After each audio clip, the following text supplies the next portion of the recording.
everyone, it's Desiree, and we are going to take two of our previous released layering dies, butterfly and a heart, and we're going to combine them. Just because they're layering dies doesn't mean that you just have to use one on the front. It's usually how I've been showing them. But what would happen if we would combine them? Taking these two elements and just layering them on top of each other. Would that look okay? And of course it will.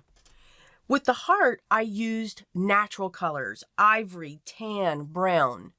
For the butterfly, I used bright and vibrant colors and even added a black in the back of it.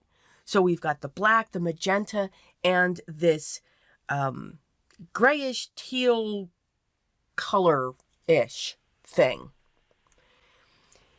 By creating these two, and then I'm using a black body for the butterfly, it's showing another way to mix match your dies that you currently have and that they can be layered on top of each other or put into the same scene. Now, I've also pulled in the pinpoint radial die. So the heart is the Flora heart, and then the butterfly is the eloquent butterfly, and I'm using the butterfly basics for the bodies. So I've taken the pinpoint radial die, which is a great background, and I'm going to add a couple distress oxides to it. I'm using tumbled glass and salvaged patina. I am not looking for the perfect blend. And guys, I keep saying that. I never really look for the perfect blend unless that is going to be my focal point. And yes, you can take a background and make it your focal point. How do you do that? You have your background set up, but then your images in the front that are stamped or die cut are one solid color, so it's a silhouette. So when you do a sunset and then you put a cityscape in front of it, your background now has become that focal point because that's what the eye is going to be drawn into. This looks very sloppy. I love the way, though, that the ink went into the pinpoint radials. I've added water for this so that these colors would merge together and create their blends and their droplets. I did set that side to dry as well as using my heat tool. And now I'm going to use my 2-inch film tape by Uline. It's a very strong tape. It's going to flatten this panel out. I love this tape, but it is not forgiving. And what I mean by that is the moment this tape touches other paper, it's there. You will tear the paper underneath that you're trying to pull this away from. So I just move very slow.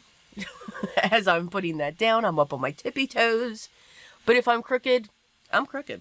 I'm good with it. And I'm off with this a little bit.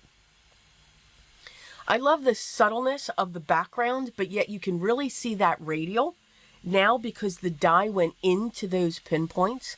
I'm going to put the flower right at the center point of that radial.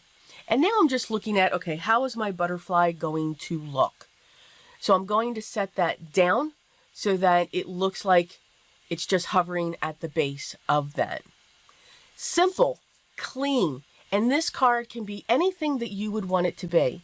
A get well card, a sympathy, a birthday, a celebration, any occasion that you may have coming up. I did add some clear iridescent gems to both the butterfly and the heart, just to give it a little bit of shine and shimmer. So I hope you're going to start looking at your dies a little bit differently, mix and match them to create your scene or your focal point. Today I featured the Eloquent Butterfly and also the Flora Heart by Birch Press Design.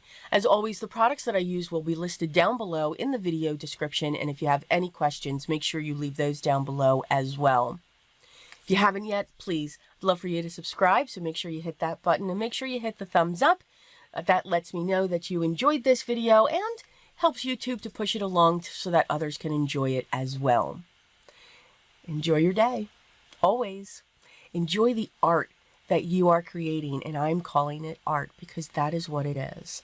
But most of all, always remember, be creative each and every day.